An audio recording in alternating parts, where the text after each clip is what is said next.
Moon പറയുന്നു, മറഞ്ഞിരിക്കുന്ന ശത്രുക്കളുണ്ട്, എങ്കിലും നിങ്ങൾക്ക് പിരിയാൻ വയ്യ. കർക്കിടകം രാശി വന്നിട്ടുണ്ട്.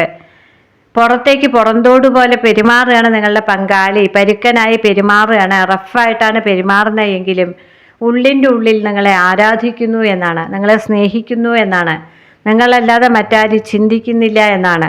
ശത്രുക്കൾ ധാരാളമുണ്ട് എന്നാണ്. നിങ്ങൾ വഞ്ചിക്കപ്പെടുമെന്ന് അവർക്ക് പേടിയുണ്ട്. നിങ്ങളെ മറ്റുള്ളവർ അകറ്റുമെന്ന പേടിയുണ്ട്. കള്ളങ്ങൾ പറയുന്നുണ്ട് ആരൊക്കെയോ എന്ന പേടിയുണ്ട്. ചുറ്റിനും ശത്രുക്കളാണ്. ഒരു യുദ്ധത്തിൻ്റെ ടെൻഡൻസിയാണ് ഇപ്പോൾ അവർക്ക്. നാല് പുറം നമ്മളെ എതിർക്കാൻ ആരോ വരുന്നുണ്ട് എന്ന തോന്നലാണ്. ഒരു പക്ഷെ രണ്ട് കുടുംബത്തിലിരിക്കുന്നവർ പ്രണയിക്കുന്നതാവാം, അല്ലെങ്കിൽ വീട്ടുകാരെ അങ്ങേയറ്റം എതിർക്കുന്ന ഒരു പ്രണയമാവാം. എന്തായാലും ശത്രുക്കളെ അവർ പേടിക്കുന്നു, അതുകൊണ്ട് ഓപ്പണായി പെരുമാറുന്നില്ല എന്നാണ് മൂൺകാർഡ് ഇന്ന് തരുന്ന സന്ദേശം. എന്നാൽ സന്ദർഭം കിട്ടുമ്പോഴെല്ലാം അവർ നിങ്ങളുടെ അടുത്ത് വരുന്നുണ്ട്, നിങ്ങളെ സ്നേഹിക്കുന്നുണ്ട്. അവരുടെ നിരപരാധിത്വം, അവരുടെ സ്നേഹവും മുഴുവൻ നിങ്ങൾക്ക് തരുന്നുണ്ട്. അവർ പെട്ടുപോയിരിക്കുകയാണ്. വീട്ടുകാരാണ് ഇവിടെ വില്ലനായി നിൽക്കുന്നത്. അപ്പോൾ അവർ പറയുന്നത് അനുസരിക്കണം അല്ലേ? പെൺകുട്ടികളാണെങ്കിൽ പ്രത്യേകിച്ചും അവർക്കൊന്നിനും സ്വാതന്ത്ര്യമില്ല.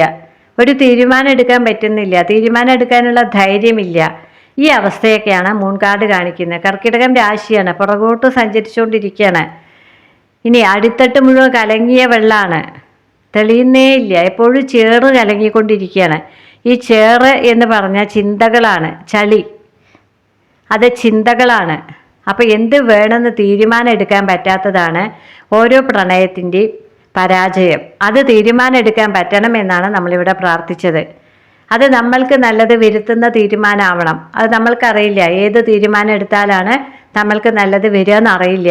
ആ അറിവ് പകരാനാണ് നമ്മളിവിടെ ദേവനോട് പ്രാർത്ഥിച്ചത്. ദേവൻ നിങ്ങൾക്കൊരു വഴി കാണിച്ചു തരും, എന്ത് വേണം എന്ന് പറഞ്ഞു തരും. അല്ലെങ്കിൽ എന്തെങ്കിലും ഒരു നിമിത്തമായിട്ട് അവിടെ നിങ്ങൾക്ക് ശരിയായ വഴി കാണിച്ചു തരും. അപ്പോൾ അതിനു വേണ്ടിയാണ് നമ്മളിവിടെ പ്രാർത്ഥിച്ചത്. അങ്ങനെ വഴി കാണാതെ പുറകോട്ട് സഞ്ചരിച്ചുകൊണ്ട് കലങ്ങിയ മനസ്സുമായി, ചുറ്റും ശത്രുക്കളുണ്ട് എന്ന തോന്നലാവാം, അല്ലെങ്കിൽ യഥാർത്ഥത്തിലുണ്ടാവാം, അങ്ങനെ ഒരു വ്യക്തിയാണ് നിങ്ങളുടെ പങ്കാളി എന്നാണ് മൂൺകാർഡും വീൽ ഓഫ് ഫോർച്യൂണും പറയുന്നത്. ഇവിടെ ഡെവിൾ എനർജി വന്നിട്ടുണ്ട്, ക്യാപ്രിക്കോൺ വന്നിട്ടുണ്ട്. അതുകൊണ്ട് തന്നെ നിങ്ങളെ മറ്റാർക്കും വിട്ടുകൊടുക്കുന്നതൊന്നും അവർക്ക് ഇഷ്ടമല്ല. മീനം രാശിയാണ്, ഇടമത്സ്യങ്ങൾ തന്നെയാണ്. ഒന്നില്ലാതായി കഴിഞ്ഞാൽ മറ്റത് ജീവിതകാലം മുഴുവൻ അതിനെ ഓർത്ത് കഴിയുമെന്നാണ്. സാഹചര്യം പലതുമാവാം, മറ്റൊരു പങ്കാളിയുടെ കൂടെ ജീവിക്കുന്നുണ്ടാവാം, എൻ്റെ പങ്കാളി ഇതല്ല എന്ന് മനസ്സ് പറയുന്നുണ്ടാവാം. അങ്ങനെ ഒരാളെ കണ്ടെത്തുമ്പോൾ സ്നേഹിക്കുന്നുണ്ടാവും. പക്ഷെ ഒന്നിച്ച് താമസിക്കാനൊന്നും കഴിയുമെന്ന് ഇവിടെ പറയുന്നില്ല.